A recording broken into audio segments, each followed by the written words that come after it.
Fala pessoal, boa noite a todos. Estamos dando início aqui a mais uma live do da Juventude Zona Sul, né, o Departamento de Jovens da Igreja Congregacional Zona Sul.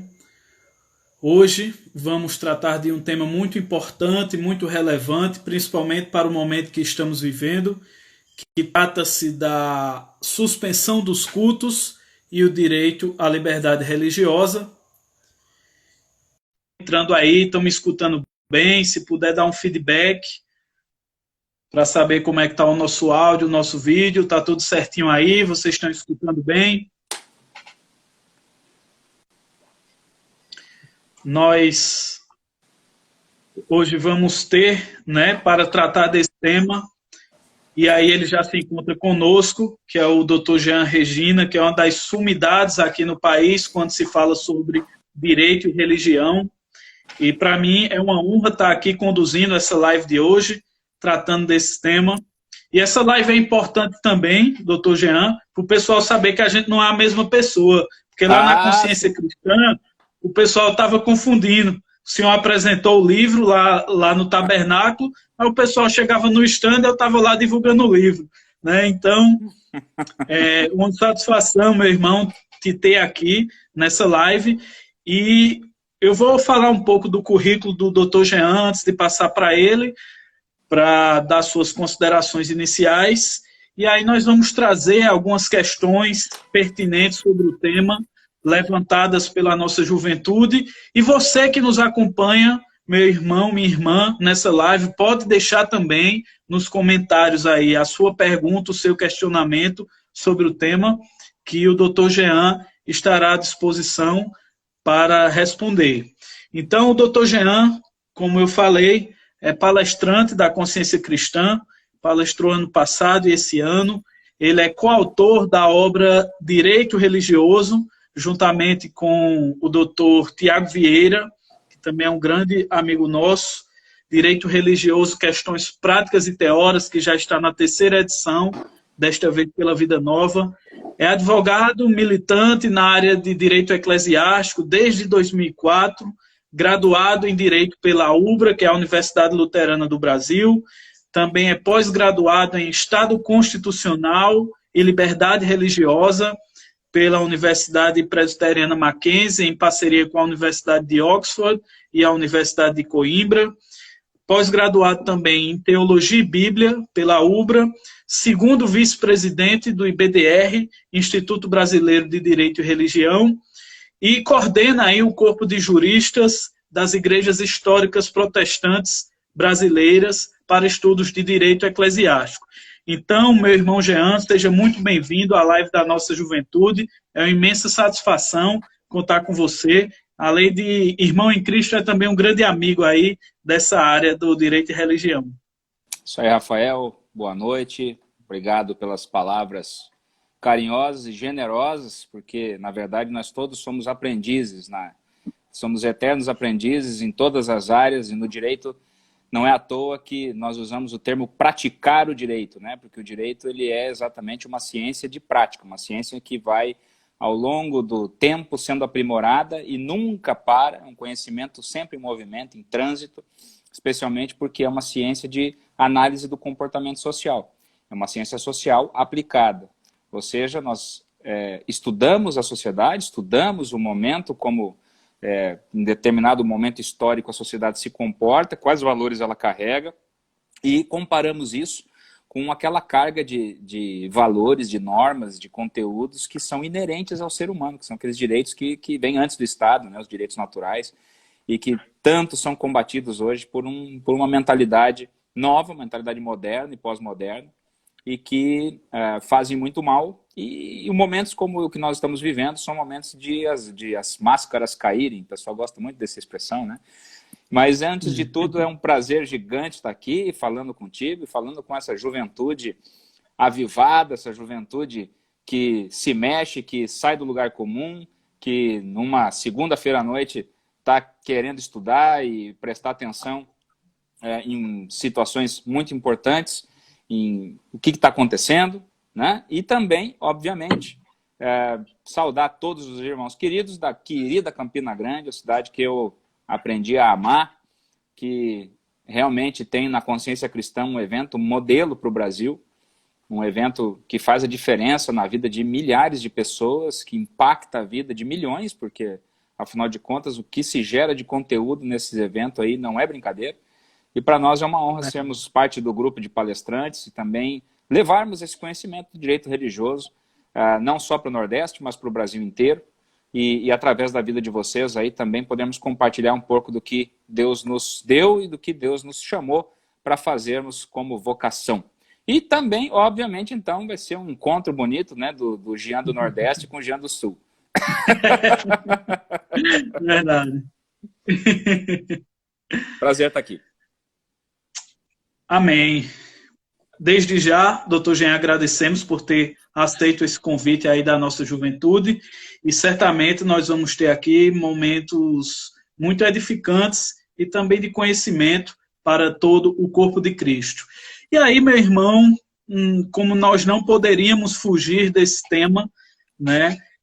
Nós estamos aí diante de uma pandemia, né, decretada ali nos idos de meados de março pela Organização Mundial da Saúde como uma pandemia, porque já está afetando todas as localidades do nosso globo. E após isso, naturalmente, ocorreram diversas situações impactando as leis e as normas do nosso país. Nós tivemos leis aí no nível da União, né, no nível federal, e nós também tivemos decretos estaduais e municipais, aí editado pelos governadores e prefeitos. E inicialmente, doutor Jean, eu gostaria de saber, assim, uma visão geral do que o senhor tem visto aí nesses decretos estaduais e municipais e fazendo um paralelo com o que nós temos também na legislação federal, né? Tem uma lei que trata do tema, teve um decreto aí também do presidente Bolsonaro, e como é que o senhor enxerga aí, introdutoriamente, essas questões dessas leis estaduais e municipais e decretos? Beleza. Bom, nós estamos falando de uma juventude aqui. Qual é a média de idade da juventude aí, Rafael? Da igreja? Nossa juventude varia de, eu acho que de 16 até quase 30. Tá. Então, quem fez 30 é quem nasceu em 90. Em 90. Certo? Quando então os mais velhos aí da juventude nasceram, aí o Diego tá falando que é de 18 a 28. Né? Então, em 92, então, né? Quando esse pessoal nasceu, a nossa Constituição ela tinha pouquíssimo tempo. Nossa Constituição ela nasceu em 1988. Foi promulgada dia 5 de outubro de 1988. E ela veio de um processo de reabertura democrática depois de um período que ficou conhecido como regime militar, desde 64 até 85, né? E aí, com a morte do presidente Tancredo Neves, e quem assume é o presidente, então vice-presidente José Sarney, ele coordena no Brasil uma retomada democrática e ele então convoca uma Assembleia Nacional Constituinte, né? E por que acontece isso, gente? Constituições, elas na verdade, elas são textos fundamentais de uma nação. Só que é muito moderno e muito recente esse modelo de constituição escrita, de uma carta de princípios, de uma espécie de contrato social, certo? Como alguns teóricos acabam dizendo, e acabaram então trazendo também uma mentalidade diferente de até então, por milênios praticada. E nós temos um exemplo bem prático aqui no mundo ocidental, nos dias de hoje, de um país, por exemplo, que tem uma constituição não escrita e que ela é milenar, praticamente, e que vem desde a sua constituição como nação, vem se aprimorando, esse senso de pertencimento, que é a Constituição inglesa, que nós todos bem sabemos que... qual é o outro país considerado de matriz ocidental que tem uma Constituição não escrita, Rafael? Ah, agora eu vou te pegar, hein? Rapaz, Temos a a Inglaterra maioria das constituições. e a outra é Israel. Israel, exatamente. Israel também tem uma Constituição não escrita. Porém, como a França, no século XVIII, assume um protagonismo no pensamento científico que estava se construindo, numa situação de oposição à fé e oposição à cultura e aos valores cristãos que estavam postos e que foram, inclusive, muito potencializados na Europa na época da Reforma, né? A Reforma do século XVI e o desdobramento do século XVII gerou um grande surto de desenvolvimento no pensamento como um todo. Pensamento científico, pensamento jurídico, o pensamento social, econômico, inclusive, obviamente, embasado no teológico, né? E isso acaba desdobrando, então, em reações violentas em alguns lugares, especialmente na França, em que o povo acaba tomando uma iniciativa que é muito perigosa, que é quando a representação simbólica da política ela não faz mais sentido para o povo, e o povo então se vê abandonado à sua própria sorte, e aí o povo entra no chamado efeito manada. E aí cria-se uma revolução. E esse é uma situação histórica muito forte que aconteceu na França, que chega então ao 14 de julho de 1789, com a famosa tomada da Bastilha, quando dá-se início então à Revolução Francesa, Robespierre, guilhotina, padres guilhotinados, a igreja ela é arrancada do seio social, como ela era antigamente colocada como centro da vida social, e aí ela é arrancada completamente, e a partir disso o povo exige que os seus valores, que os seus novos valores, a construção de uma nova sociedade onde Deus não tem mais vez e voz, não existe mais espaço para Deus e fé e religião e valores derivados da religião como sendo norteadores do comportamento social. Inclusive, a partir de agora, aquele lema, né, da liberté, égalité, fraternité, na verdade não tem nenhuma relação com liberdades, igualdades e fraternidades baseadas como nós gostamos de chamar, numa cosmovisão judaico-cristã. Mas ela é calcada numa lente completamente diferente, uma lente humanista, numa lente onde o homem é o centro do universo e todas as coisas elas são e passam a existir em função de servir ou não à humanidade. Roubam da igreja, da religião, elementos, porque o ser humano ele é um ser religioso por natureza, por essência. Nós temos em nós esse direito fundamental porque nós temos essa vontade inata de respondermos aos anseios da nossa alma, essa necessidade de nós sabermos que temos a quem prestar contas, um conhecimento natural de Deus e do mundo como um todo, e a partir disso eles acabam tirando Deus do altar e colocando o homem. Pegam de arrombo elementos litúrgicos e transformam o Estado num ente a ser adorado. E a partir disso também escreve a sua Bíblia, que é a Constituição escrita.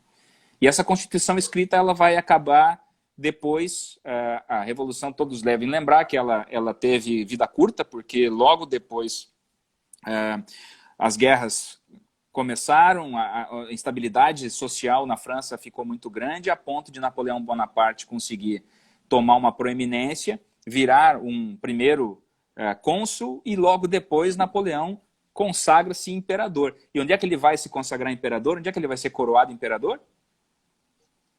Na igreja, na Catedral de Notre-Dame, em Paris. E aí, a partir disso, começam essas guerras de conquista, e aí isso vai também acabar moldando muito o shape da Europa, porque ele conquista tudo que é país, e prende rei, depõe rei, tirando o único que passou a perna em Napoleão foi Dom João VI, que consegue fazer com que a família real venha para o Brasil em 1800 final de 1807, aportando aqui no início de 1808, trazendo toda a nobreza para o Brasil, instalando a sede do Império Português no Brasil, e a partir disso, então, também fundando o Brasil. Já era fundado como não era uma colônia juridicamente, o Brasil sempre foi um anexo, né, de Portugal, uma espécie de distrito, uma espécie de estado, né, se a gente pode usar a terminologia de hoje, unidade da federação, por assim dizer. Só que lá em 1815 ele eleva o Brasil a um Reino Unido, né? Então era o Reino Unido de Portugal, Brasil e Algarves. E assim fica até 1821, quando existe a Revolução do Porto. E na Revolução do Porto, o que acontece é a pressão, porque acabaram as guerras napoleônicas, Napoleão perdeu a guerra, Napoleão foi preso na ilha de Elba, depois ele volta ainda, tem o seu governo dos 100 dias, e depois disso acaba perdendo de vez a sua proeminência, né? Em 1821, na Revolução do Porto, então, as cortes portuguesas exigem que se assine uma Constituição. Dom João VI volta para Portugal, deixa Dom Pedro acaba fazendo independência, nós todos sabemos, e jura uma Constituição em 1824, e de 1824 até 88 nós temos 7 Constituições. Justamente porque as nossas instituições nacionais foram fragilizadas ao longo do tempo. A nossa história política é uma história muito infeliz e muito triste, justamente por conta da nossa fragilidade como nação. E isso é o grande recado, porque o que nós estamos vivendo hoje é fruto de tudo isso que eu estou falando até agora. Isso que eu estou falando hoje o que nós estamos vivendo hoje é justamente o fato de nós vermos uma Constituição escrita, porém não respeitada. Uma Constituição escrita, mas que hoje ela se dobra diante de interesses de grupos, de corporações, de políticos, e quando, na verdade, todos nós deveríamos respeito a ela, porque ela está acima do Estado. Isso é uma outra coisa que é importante de ficar sempre claro. A Constituição funda o Estado. A Constituição refunda o Estado. Mas o Estado nunca está acima da Constituição, ele deve obediência à Constituição. E às vezes a gente esquece, a gente pensa que Constituição é Estado e Estado é Constituição. Eles não são sinônimos. O Estado deve obediência à Constituição. E na relação com a Igreja, tá? Na Constituição de 88, especialmente, a Igreja ela recebeu, justamente por toda a história que nós temos do relacionamento da Igreja com a nação brasileira. Lembra que o primeiro ato público do Brasil, a primeira cerimônia pública do Brasil, no ano de 1500, qual foi? Foi uma missa. Uma missa. Uma missa religiosa. O primeiro nome do Brasil era a Ilha de Vera Cruz, que depois passou a ser a Terra de Santa Cruz, e que desde então nunca mais deixou de ter uma cruz no seu símbolo máximo, que é a sua bandeira. E nós temos, Rafael, a cruz até hoje na bandeira brasileira. Porque o Cruzeiro do Sul, as estrelas, a constelação do Cruzeiro do Sul, consta na bandeira republicana, positivista. Está lá. E nós sempre tivemos a cruz, desde a Ordem de Cristo até o Cruzeiro do Sul. Então nós continuamos sendo o povo da cruz. E esse relacionamento, ele trouxe uma posição fabulosa do Brasil em relação ao Estado, a Igreja em relação ao Estado, o relacionamento da Igreja com o Estado, porque o Estado, ele, por conta de toda a nossa experiência também, desde a proclamação da República, o poder político resolveu fazer uma opção de não ter um relacionamento institucional com nenhuma fé. Então, ele passou de um Estado confessional, de regalismo, que era o caso brasileiro, que era um Estado onde existia a religião oficial, que era a Igreja Católica Apostólica Romana, e que ela estava muito entranhada com a burocracia do Estado, era uma religião muito burocrática, misturada com o Estado, inclusive nos Estados católicos, nos países católicos, isso é muito comum de acontecer, né? A maneira como o catolicismo pensa a relação com a cultura é de que Jesus está acima da cultura, então por conta disso a igreja tem que estar sempre acima da cultura e mandando em tudo, né? E isso se nota bastante na maneira como tudo isso se construiu. Mas no Brasil, então, se optou por um Estado laico, mas um Estado laico diferente do Estado francês, lá no século XVIII, que simplesmente falou que a igreja era uma coisa ruim e que a fé era uma coisa ruim. Pelo contrário, o Brasil, a nação brasileira, gosta muito do elemento religioso. O elemento espiritual, ele é importantíssimo. E por conta disso, esse Estado laico brasileiro nunca poderia ser um Estado hostil à igreja, mas sim um Estado benfazejo, um Estado que gosta da igreja, um Estado que tem relações de cordialidade com a fé. E esse Estado, então, ele acaba sendo cunhado, isso é texto da Constituição, nós trouxemos isso no livro, e como de uma forma inédita no Brasil, mas na verdade nós só estamos lá repetindo o texto que está na própria Constituição, no artigo 19, inciso 1º da Constituição, quando diz que o Estado laico brasileiro ele é colaborativo. Isso significa que a igreja no Brasil não está abaixo do Estado, como a gente pode ver em países da Europa, como Portugal. Portugal hoje, a igreja ela acaba tendo especialmente a igreja não católica, que lá sim existe embora seja laico, existe uma discriminação positiva em relação à igreja católica e uma discriminação negativa em relação a outros elementos de fé, mas a igreja lá e um clube é mais ou menos a mesma coisa, ou seja, todas as restrições que se aplicam a qualquer tipo de associação, de uma união de pessoas para fazer o bem, também se aplica à igreja. Aqui no Brasil é diferente. Aqui no Brasil, a igreja ela é um poder espiritual. Assim como o poder secular, como o poder civil, ele existe, né? A igreja também existe como poder espiritual e ele está ao lado do Estado para quê? Ele está ao lado do Estado para promover o bem comum, né? O bem de todas as pessoas, ou como a Constituição diz, o interesse público. E esse bem comum, ou esse interesse público, ele se dá em diferentes esferas. O Estado busca o bem comum na esfera material, atingindo a vida das pessoas, organizando, ou deveria ser assim, e essa é a palavra, prestem atenção, organizando a vida em sociedade, regulando relações comerciais, interferindo na mínima maneira, mas interferindo de forma a permitir uma certa equidade nas relações e por aí afora. Enquanto a igreja busca o bem comum onde? Onde o Estado nunca vai poder entrar, que é na esfera da fé, na esfera espiritual, na resposta das questões existenciais que o Brasil, que a nação brasileira reputou como sendo importantes, elementares e, ao mesmo tempo, sendo servas de um dos fundamentos da República, que está lá no artigo 1º, inciso 3º da Constituição, que é a dignidade da pessoa humana.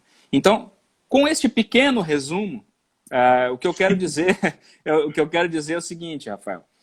Nós temos aí 2 milênios de história de civilização ocidental e 5 séculos muito mais profundos a partir da Reforma Protestante, que estão sacudindo, estão chacoalhando nesse terremoto que a Covid trouxe ao Brasil no campo da garantia da segurança jurídica das instituições democráticas, do Estado democrático de direito. Nós estamos sofrendo ataques em frentes das mais diversas e a liberdade religiosa acaba sofrendo muito porque ela é a primeira das liberdades. Então este é o cenário sobre o qual nós estamos conversando e é desses escombros que nós vamos ter que reconstruir a nação a partir de agora, desse novo normal que se coloca.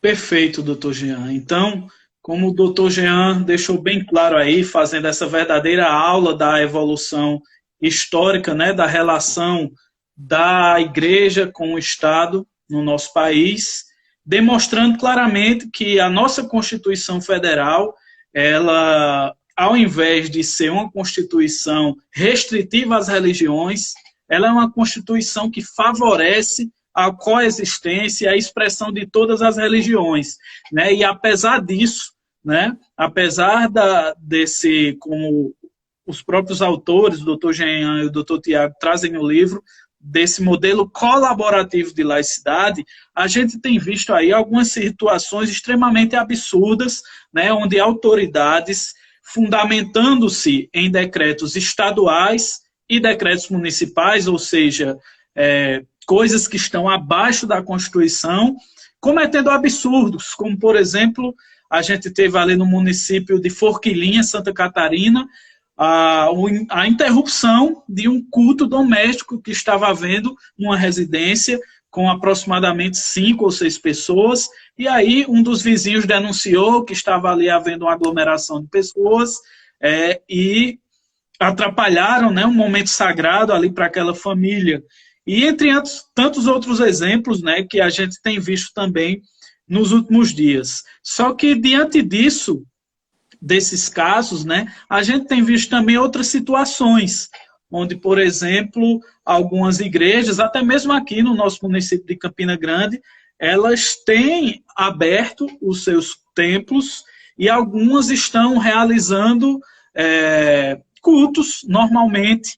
E aí a pergunta que eu trago, doutor Jean, considerando que um decreto que restringe assim de modo tão absurdo a liberdade de religião, mas aí uma igreja resolve abrir, quais as possíveis consequências jurídicas que podem trazer para essas igrejas que estão abrindo e eventualmente estão ali fazendo uma reunião ou não? Tá. Bom, primeiro deixa eu só saudar aqui o professor Marcos Zimmer, que é um dos associados da mantenedora da Ubra, entrou aqui para falar, para nos assistir também. Boa noite, professor Marcos. Também o pastor Assir Geroni Júnior, que é gerente da Sociedade Bíblica do Brasil. Me lembra, Assir, você está em Recife ainda, cara? E também saudar, então, todos que estão aí conosco. Bom, Rafael, assim, para nós entendermos essa sua pergunta, é importante que a gente também entenda, então, esse cenário todo como está acontecendo agora. O Brasil, ele preparou um aparato legal para poder combater o coronavírus, porque tem uma série de implicações. A lei, a burocracia do Estado, ela realmente é uma coisa difícil, a gente luta muito contra isso. Nós temos essa cultura brasileira de uma burocracia muito pesada, que emperra ações práticas e rápidas em momentos como esse, né? Então, em 6 de fevereiro saiu uma lei nacional, que é a Lei 13.000, e agora, 13, acho que 929, tá? Pega aí para mim depois, acho que é 13.929, de 6 de fevereiro, tá? 3.979, 13.979, de 6 de fevereiro de 2020, que é a lei de regência do coronavírus, da situação do coronavírus, da pandemia. E essa lei permitiu, então, que os estados e municípios pudessem ir regulamentando as questões de acordo com a sua necessidade regional. Vamos lembrar, o Brasil é um país continental, cada estado é como um país, e as situações elas são muito diferentes, o ritmo de contágio é diferente, a curva é diferente, o sistema é diferente. Por exemplo, aqui no Rio Grande do Sul nós estamos com uma curva extremamente baixa, com um número de mortes pequeno. Se for comparar com o Ceará, por exemplo, é absurda a diferença, embora aqui nós estamos ainda enfrentando o fim do tempo mais quente, vamos entrar logo ali no tempo frio, e aí a nossa curva aqui tende a aumentar por uma série de fatores, e por aí afora. E então os prefeitos e os governadores foram resolvendo como organizar. Lembra que eu falei antes? Esse é o papel do Estado, organizar a vida em sociedade. Só que qual é o problema, gente? O problema é que o decreto é um tipo de diploma legal que tem uma função específica. A função do decreto é regulamentar uma norma superior. Tá? Por quê? Justamente porque, se você não viu o início da conversa, depois vai lá ver o início da live, porque a evolução democrática fez com que o poder ele fosse cada vez mais diluído, para que não houvesse concentração de poder só na caneta do rei. Antes o rei fazia o que acontecia, né? Lembrem de Luís XIV, o Estado sou eu, ele dizia isso, né? Então, de lá para cá, muita coisa mudou. Inclusive, foram os teóricos franceses que fizeram esse modelo de separação com Montesquieu, que vai fazendo esse modelo de separação de poderes. E por conta disso, eu não posso dar a um gestor, a um chefe de governo executivo, tanto poder que ele possa invadir a vida das pessoas sem que haja uma legitimidade da autoridade para isso. Se você é jovem e gosta de ler, leia Roger Scruton, O que é conservadorismo. E aí você vai entender qual é o grande ponto da autoridade dentro do Estado, né? A autoridade do Estado como sendo uma derivação necessária para que a vida aconteça. E, como cristãos que nós somos, nós sabemos que, no fundo, as ordens, né, a ordem política, ela é uma ordem instituída pelo próprio Deus para o nosso bem, para a nossa proteção. Então, e por isso também o cristão ele deve obediência ao Estado como a Deus, justamente porque ele é um ser de ordem e decência, e é esse o grande ponto que acontece. Então, o que acontece? O prefeito e o governador têm esse poder de decretar, de regulamentar. Só que o que nós temos visto é que alguns decretos, seja pelo pânico instalado por conta do coronavírus, seja por causa da dificuldade de nós conseguirmos informações mais consistentes a respeito de tratamento, de quando que isso vai acontecer, seja porque também, e aqui fica uma crítica, a sociedade brasileira é omissa em assumir a responsabilidade ética de fazer boas escolhas, proteger-se, proteger ao seu próximo e assim também criar um zoneamento responsável. Por conta de todo esse caldo, e por quê? Essa situação leva repentinamente o cara a deixar o poder, aumentar o seu poder. Esses decretos eles abusaram do seu limite de competência. Os decretos regionais e os municipais e estaduais. Começaram a invadir determinadas áreas que eles não têm legitimidade para fazer. Então você vê decreto, por exemplo, que estava aí querendo... Aqui em Porto Alegre, do prefeito Marquesan, está sendo muito... como que eu vou dizer? Como é que eu vou pôr isso? Mas muito hostil às igrejas. Muito hostil. Né? Muito hostil às igrejas. Mas ele também teve atitudes ao ponto de, no início dos decretos, em março, ele dizer que se tivesse uma pessoa com mais de 60 anos caminhando na rua, eles iam simplesmente tirá-la de circulação e colocar em casa. Depois ele voltou atrás e dizer que não poderia ser só nos parques ou praças da cidade. Então, a gente começa nesse ponto aí de invadir devagarinho a competência, e a gente não se apercebe disso, porque, verdade seja dita também, a gente, dificilmente, se a pessoa não for do direito, ela não costuma ler muito sobre esse assunto, nem se interessar muito sobre esse tema, porque, na grande verdade, nós queremos viver a nossa vida e a gente só vai se preocupar com política e direito quando a coisa vai mal. E esse é um problema, né? Nós precisamos fazer com que isso mude um pouco, mas todo mundo tem que ter um pouco de noção sobre esse tipo de situação, sobre suas liberdades, justamente para poder entender quando elas são tiradas e para poder se rebelar contra isso. E esses decretos acabaram entrando nessa onda também com relação às igrejas. Então, teve decretos que restringiram o acesso ao prédio da igreja que gerasse aglomeração. Ora, aglomeração já ficou claro que é perigosa para uma disseminação desenfreada do vírus. A igreja, ela tem 2 limitadores apenas na sua liberdade religiosa. Um é o que ela mesma diz nos seus estatutos. Por isso que o Estatuto Social de Igreja é tão importante. Isso foi uma das palestras que nós fizemos na Consciência Cristã. Se você for assinante do Bless, você vai lá assistir as nossas palestras, você vai ver isso aí. Tá? Se não for, vai lá assinar o Bless, que vocês estão perdendo. Tá? E a outra limitação é a dignidade da pessoa humana. E só. Não é decreto, não é portaria, não é alvará, não é nada disso. Vocês entendem? Então, este grande ponto tem que ficar claro a respeito dessa situação. Tá? As liberdades religiosas, que são um feixe de liberdades, que encarnam várias liberdades, elas têm, primeiro, a liberdade de consciência, essa é inviolável. No Brasil, não se fala em restringir a liberdade de consciência religiosa. A liberdade de expressão individual e coletiva também é consagradíssima, inviolável. Ou seja, eu posso me identificar como cristão, eu posso usar uma camisa com adereço cristão, o padre pode usar vestimenta na rua, a matriz africana, pode-se usar as vestimentas rituais na rua, tranquilamente. A partir disso, também a liberdade de culto e de reunião. Vocês vejam que a partir disso é que você vai desdobrando em outras liberdades. Culto individual e culto comunitário. Culto individual e culto comunitário.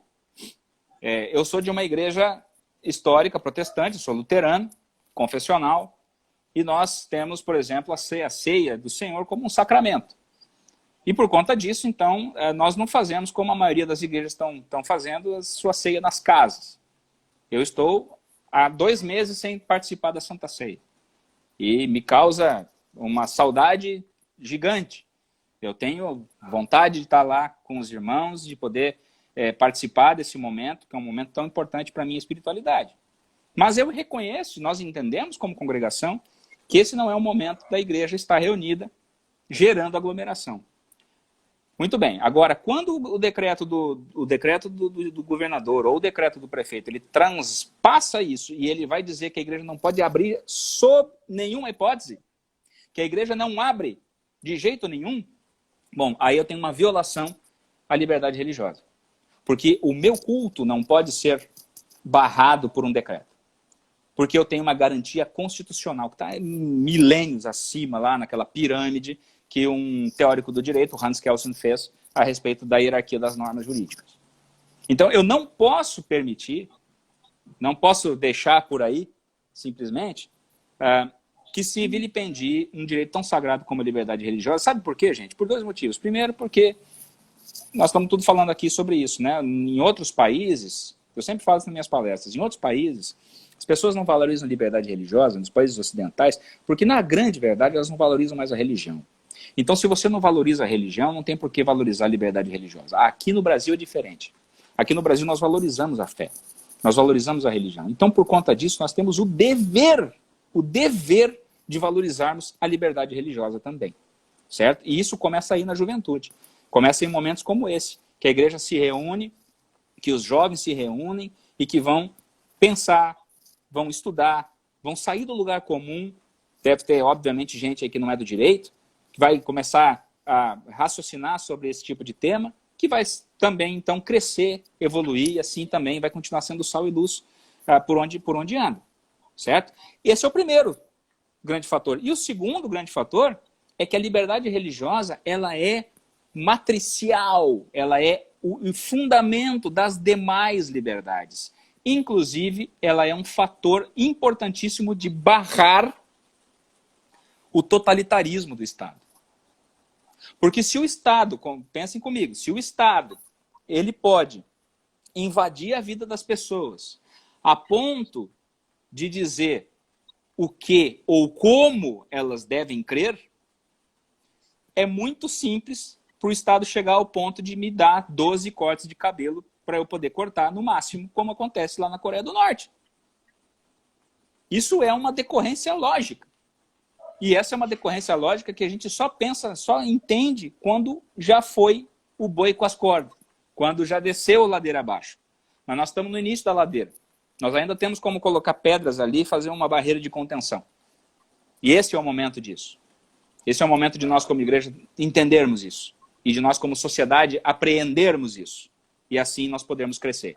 Então, estão acontecendo abusos, são abusos dos mais diversos, porque decreto ele é um diploma legal com uma eficácia muito limitada e que está passando. E está passando a ponto de acontecer isso que você falou lá em Forquilinha.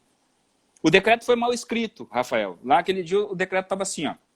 Naquela época, né, o governador Moisés falou o seguinte: estão suspensas todas as atividades religiosas públicas ou privadas.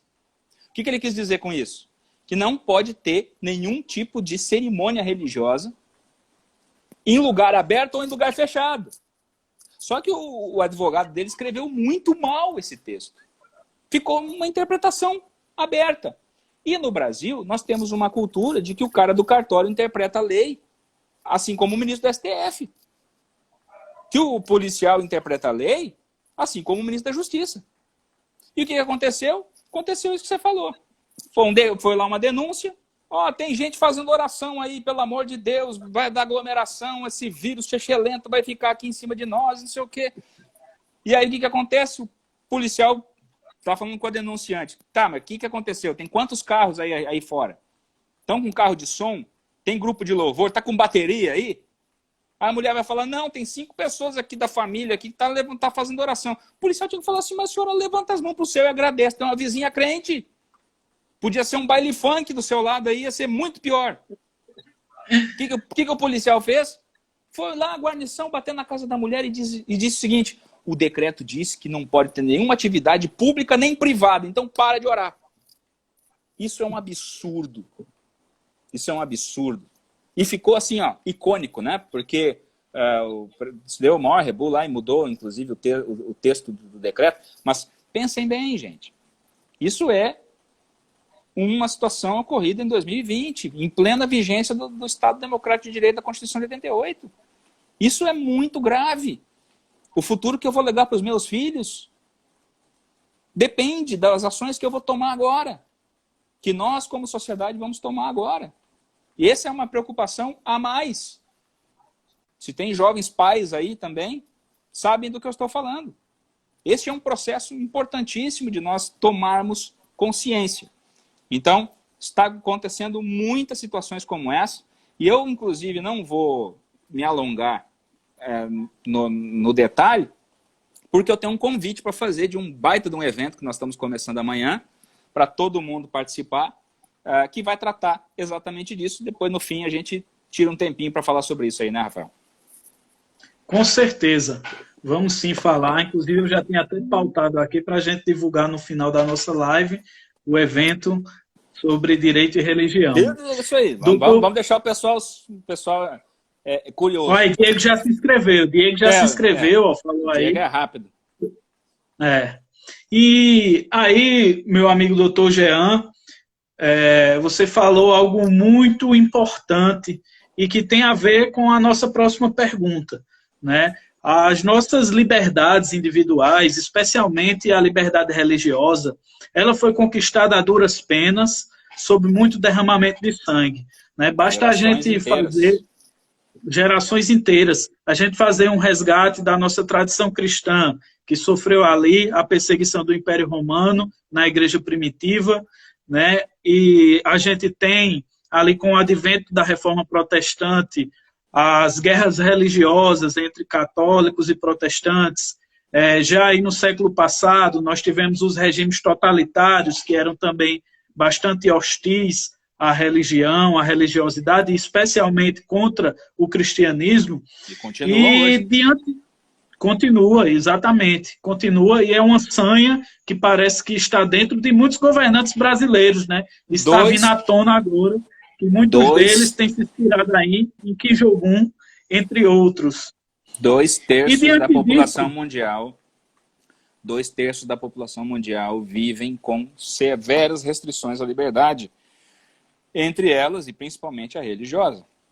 O que nós vivemos no Brasil, queridos, deem um Google muito rápido e vocês verão que nós vivemos na total contramão do padrão do comportamento mundial. É um oásis no meio desse deserto, um deserto gigantesco de opressão religiosa que nós vivemos, é um oásis e que está, sim, sacudindo nesses dias tristes que nós estamos vivendo hoje. Exatamente. Né, a Portas Abertas sempre traz, né, essa lista mundial da perseguição, mostrando que ao redor do nosso globo, vários irmãos estão sendo perseguidos, muitos assassinados e sem poder cultuar. E para nós que temos aqui uma Constituição mais benevolente com a religiosidade e que nos permite, né, cultuar, pelo menos é o que está lá na letra da Constituição, diante desses decretos absurdos, até fechamento de cidades, há uma pergunta também de teor teológico, como o cristão deve se posicionar? A gente vê lá em Romanos 13 a obediência que devemos ter às autoridades, mas nesses casos assim absurdos, será se há alguma legitimidade para desobediência civil do cristão em relação a atos abusivos do Estado, especialmente relativos à nossa fé? Bom, Rafael, essa pergunta dificinha, né, essa sua pergunta. Porque aí, óbvio, né, aí a gente vai ter que entrar numa seara em que a coisa abre um pouquinho, porque, óbvio, a teologia cristã, ela é vista sob vários ângulos. Não existe uma resposta única para questões teológicas. Mas eu acho que existem nortes que são comuns. E o primeiro norte comum é que, como eu falei antes, o Estado ele é uma dádiva divina. No Brasil, nós viemos de uma matriz muito forte ao longo do século XX. E aí tem um outro livro que eu acho que é sensacional para quem quer entender um pouquinho isso. É um livro já bem antigo, da década de 60, chamado Cristo e a Cultura, de Richard Niebuhr. E esse professor da Universidade de Yale, nos Estados Unidos, ele traz diferentes cortes teológicos a respeito do relacionamento entre Cristo e a cultura. Então, tanto é que eu falei sobre o catolicismo, que ele entende então que Cristo está acima da cultura. Outros, por exemplo, uma matriz reformada vai entender que Cristo redime a cultura. O luteranismo clássico, ele entende, por exemplo, que Cristo e a cultura estão em um paradoxo. E algumas linhas arminianas vão entender, talvez, que existia uma oposição entre Cristo e a cultura. E no pentecostalismo brasileiro, que influenciou muito a nossa cultura cristã no Brasil, essa última vertente, ela acabou ganhando muita força. E também isso vem de uma matriz pietista americana muito forte, em que não existe relacionamento entre os que são de Deus e os que são do mundo, entre os que são luz e são trevas. É uma interpretação radical do Salmo 1, né? De não existir nenhum conluio, não se assentar na roda dos escarnecedores, né? E esse ponto acabou fechando a igreja em si mesmo e fazendo com que a igreja não mais entrasse nas grandes discussões nacionais, que não fosse mais uma voz ouvida e uma voz a ser levada em conta para fins de moldar o que o conjunto de valores da cultura nacional entende sobre os temas importantes da convivência. E por conta disso, se você não influencia, alguém influencia, né? E o que acontece com isso? Valores seculares ou valores derivados de uma religiosidade que não é a cristã, de uma espiritualidade que não é a cristã, e de um secularismo que é muito... Lembra da França? Lá a França, ela acabou moldando o pensamento de toda a academia brasileira. A produção da alta cultura brasileira, os acadêmicos, os universitários. Quem é universitário aqui sabe a dificuldade que é de manifestar sua fé, não apenas de dizer que é crente, mas principalmente de fundamentar argumentos científicos sob um pressuposto espiritual. A igreja acabou criando uma subcultura. Acabou criando... Agora eu ouço música gospel, eu como macarrão gospel, eu assisto TV gospel, eu peço pizza gospel. Acabou a influência na cultura. E aí hoje nós estamos vivendo essa situação, e aí a pessoa pergunta, tá, mas então nós temos que nos opor a esse modelo opressor? E aí eu me lembro da oração sacerdotal de Cristo, Rafael. Quando Jesus está lá orando pelos discípulos, pedindo a Deus, naquele momento de agonia suprema no Getsêmani, e Jesus fala uma frase. E ele diz assim, Pai, eu não peço que os tires do mundo, mas que tu os guardes do mal. E esse padrão de comportamento, talvez, junto com Romanos 13, vai dar a grande tônica nossa, né? Apóstolo Paulo, cidadão romano, letrado nas 3 grandes universidades da época, né? Ele era judeu de nascença, conhecia a Torá, fariseu, aluno de Gamaliel, conhecia também a cultura grega e era cidadão romano. Paulo usou os mecanismos processuais da época para conseguir fazer com que a palavra chegasse até Roma e que até Roma fosse lá martirizado. Então, o que eu digo? Nós temos mecanismos como cidadãos para lutarmos dentro das regras, dentro das Que linhas. inclusive já estão na Constituição, não é isso? Exato. Então, nós não precisamos partir para um tipo de desobediência civil, no sentido de nos opormos simples e pura e simplesmente a uma determinação injusta, porque a própria Constituição ela criou mecanismos para que as injustiças eventuais cometidas pelo Estado, e isso é bom, porque se ela pensou nisso, ela está com uma visão antropológica correta, ela está com a visão de que o ser humano é mau e falho por natureza, e de que não tem como dar poder mesmo na mão de uma pessoa, porque não existe uma pessoa boa, inerentemente, que vai sempre fazer o bem e cuidar de todo mundo. Então, com essa situação, o Estado democrático ele permite determinadas situações de abuso serem corrigidas e existe, então, uma das esferas do poder, que é o Poder Judiciário, que deve conhecer esse tipo de demanda. Então, existem ações judiciais para além da conversa, para além da política, para além do necessário diálogo das instituições, ou seja, do poder público conversando com as igrejas, das escolas, das juventudes, dialogando para poder chegar a um meio termo, para não ser simplesmente um regentezinho com um decreto, uma caneta Bic na mão lá, achando que tem o poder sobre a vida das pessoas.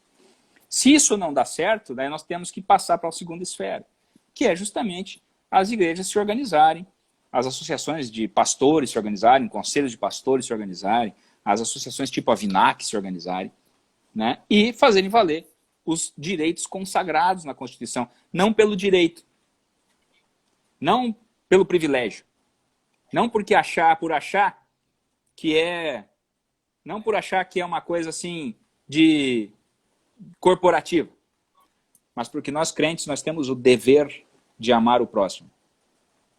Nós temos o dever. Esse é um mandamento, é um novo mandamento que é dado por Jesus. E amar ao próximo também é lutar pelos valores de uma civilização que promova a liberdade, que privilegia a liberdade. Porque, irmãos, nós vamos continuar a grande comissão de qualquer jeito. A palavra será pregada até os confins da terra, até porque isso é um requisito para que o Senhor volte. E todo dia nós pedimos a volta do Senhor quando nós oramos o Pai Nosso e pedimos venha o teu reino.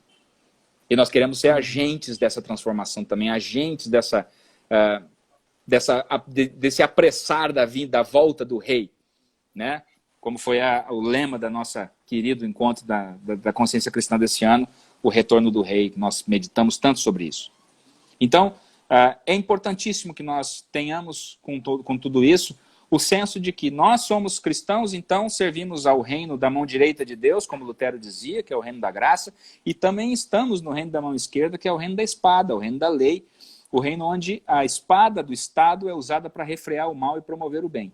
Por conta disso, nós não temos o direito de tomar a espada na nossa mão e ir lá tentar ferir o nosso oponente e fazer com que os nossos direitos prevaleçam. Nós não temos esse direito, porque Deus não deu esse direito para nós individualmente. O nosso direito, o nosso dever, na verdade, é de amar o próximo, não é de matar o próximo.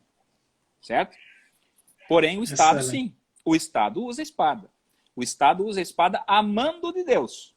Usa a espada porque Deus mandou ele fazer isso. Certo? E nós fazemos o que ali? Naquela ordem, né? Nós obedecemos ao Estado. E se nós temos se o Estado está vindo em contra de direitos que não são apenas meus, mas que são da sociedade como um todo, bom, usa os mecanismos judiciais para coibir esses abusos. Aí está o mandado de segurança, aí está a ação civil pública, aí estão as associações que têm que fazer valer essa situação. Que era, inclusive, também um dever do Ministério Público no Brasil, mas que, infelizmente, também está encampado por uma ideologia muito triste e que tem uma agenda própria, e essa agenda não é a agenda de ser fiscal da lei, infelizmente. Pois é, infelizmente a gente tem visto, né, uma espécie de ativismo por parte de instituições que são fundamentais para a nossa república, mas que tem destoado um pouco, né, da própria missão que está na Constituição para aquele órgão, para aquela instituição fazer. Mas aí, doutor Jean, a gente está caminhando aqui já para 55 minutos de live, um bate-papo extremamente interessante, muitos apanhados históricos, também essas questões legais, E eu vou trazer aqui uma última questão e, em seguida, a gente traz as considerações finais para divulgar sobre o evento, né, do IBDR. Isso. E também divulgar o livro, né? O meu já está aqui. Eu estava procurando o meu, deixei no escritório, tia. Eu falei assim, não é possível, eu fiquei sem arma. Mas beleza. Pois é. É a segunda espada, né, do jurista cristão. É isso aí. Então, doutor Jean, hoje o nosso querido professor e também colega do IBDR, Franklin Ferreira, ele postou lá no seu Instagram uma notícia onde alguns capelães adeptos de um cristianismo progressista entraram com uma ação para que outro capelão do Exército dos Estados Unidos fosse levado à corte militar, à corte marcial, simplesmente pelo fato dele ter enviado um e-book do pastor John Piper chamado Coronavírus e Cristo, né, que traz mensagens para esse momento que nós estamos vivendo, mensagens de conforto, devocionais, de como o cristão lidar com essa crise. Mas e aí ele foi por esses outros supostos cristãos progressistas denunciados. E a gente vê, de fato, por parte de muitos segmentos, até dentro, né, do segmento cristão, que são hostis à própria religiosidade daqueles que enxergam que todas as coisas estão sob o senhorio de Cristo, até mesmo uma crise como a que estamos vivendo, até mesmo uma pandemia. E eu pergunto ao senhor, é uma das questões que nós trazemos aqui, é que, na sua ótica, o que é que motiva esse sentimento antirreligioso e especialmente anticristão na sociedade dos nossos dias? A gente vê toda sorte de absurdo ocorrendo, mas quando um cristão vai para a esfera pública, vai fazer algo, ele é atacado por muitos segmentos. Todos pecaram e por isso carecem, destituídos estão da glória de Deus. Essa é a resposta, essa é a visão, não tem outra maneira de responder isso. O ser humano é mau, pecador, alheio à graça, não consegue entender o seu propósito de vida, não sabe de onde veio, quem é, por que está aqui, para onde vai.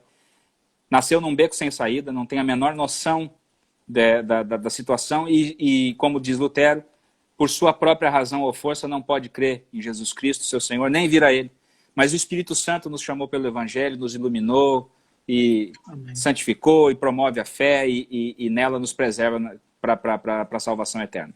Então esse é o grande ponto, não tem muito o que falar, mas se você quer mais detalhes sobre essa situação aí e análogas no Brasil, vamos falar do nosso evento, que é Sim. a primeira jornada virtual de estudos em Direito e Religião, que está sendo promovida pelo nosso IBDR, e eu vou pedir para você, Rafael, colocar aí fixar aí, por favor, o link, tá? Que é o DOITY, que é o doity.com.br/jornada-virtual-IBDR. Serão 4 palestras, amanhã, começando então às 18 horas, com o Dr. Ives Ganta da Silva Martins, Reverendo Davi Charles Gomes, Dr. Tiago Vieira, eu, Dr. Zé do Carmo, Dr. Marcos Boeira, Zé do Carmo Veiga de Oliveira, Dr. Marcos Boeira, falando sobre liberdades e excessos em tempos de exceção. Dia 19, aí, às 21 horas, 19 de maio, filosofia com Jonas Madureira e Gabriel Ferreira e Francisco Razzo.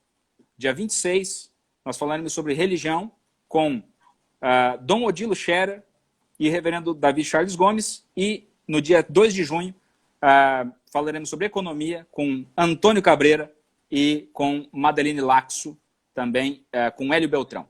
Então, gente, está aí à disposição, estamos à disposição de vocês, está acabando o nosso tempo. Espero que tenha sido proveitoso, que Deus abençoe a todos. Amém. Muito obrigado, doutor Jean. A Juventude Zona Sul agradece, deseja que Deus continue abençoando nessa área muito importante para todos os cristãos do país. Beleza. Forte abraço. Estamos sempre à disposição aí, tá? Deus abençoe vocês. Amém. Tchau, tchau.